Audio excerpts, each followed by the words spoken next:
Hey everyone, it's a sunny day today in Tobago, and so I'm going to take you on a quick tour of my backyard garden. And for me, it starts here. This is the area where I prep the soil.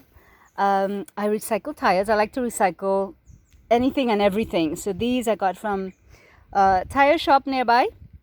And because I have access to free manure and huge quantities of it, I put the manure in here to cure, and then I mix with regular soil that I just, I rake off. So these are all mixed beds here. This one needs to be topped up. This one is pure manure. And this stuff is really good. I mean, it's hard because of course the sun is out today, but it doesn't get better than this. I don't have to go to the store to buy organic manure. I have it right here. And so I mix that into my soil. I haven't been in the garden for a little while because it's been raining so much. So this one is kind of overgrown, but all of these weeds need to be out of here.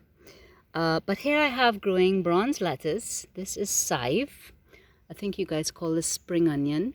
Now these can also grow just in water. You can just stick them in water on in your kitchen, keep them on the windowsill so they get some light, and you can just grow your chive in water. But I think with the soil it goes a little bit faster. And I tend to mix my plants together. So although this is quite a small space, when they mature, there's going to be enough room for them. And for me, this is like teamwork.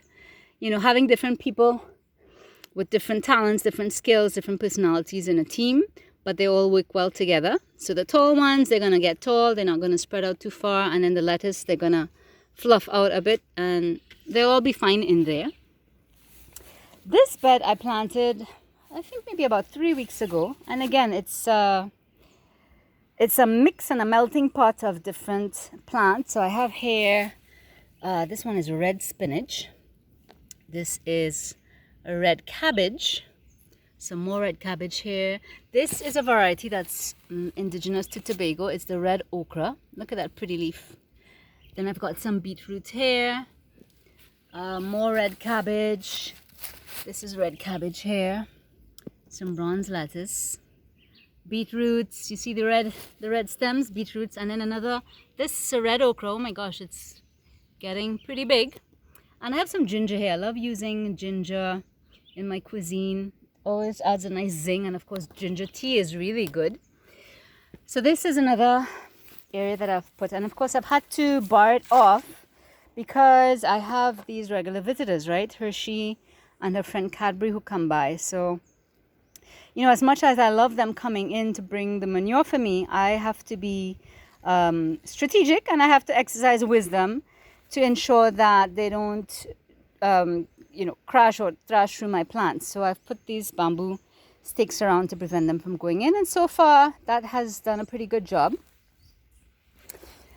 And again, in life, as in business, you need to know your teammates. You need to know who's around. You need to be mindful of your environment and put the safeguards in place that are necessary based on the environment that you're operating in.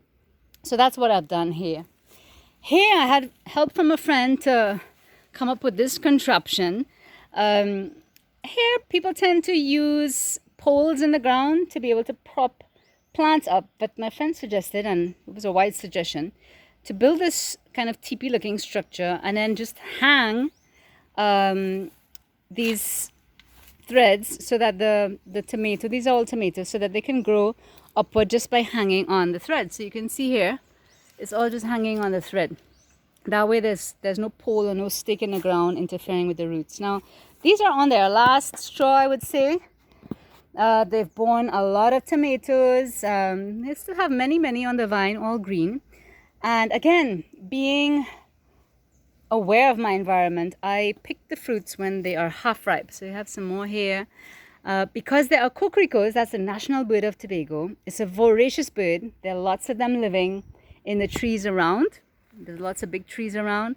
And so they tend to just swoop down and come help themselves. So, wise as I am, I pick the fruits when they are half ripe, and I let them ripen in the kitchen so that I can enjoy the fruits of my labor. Otherwise, the cocoricos will claim the entire crop for themselves and not even say thank you. Down below, I've got some cabbage growing. And again, you know, it's good to be able to intercrop and plant the different plants together so that they have a little bit of shade. They're not completely exposed to the sun because the tomatoes are towering above them. And so they're doing pretty well. And I've got a lime plantation here now.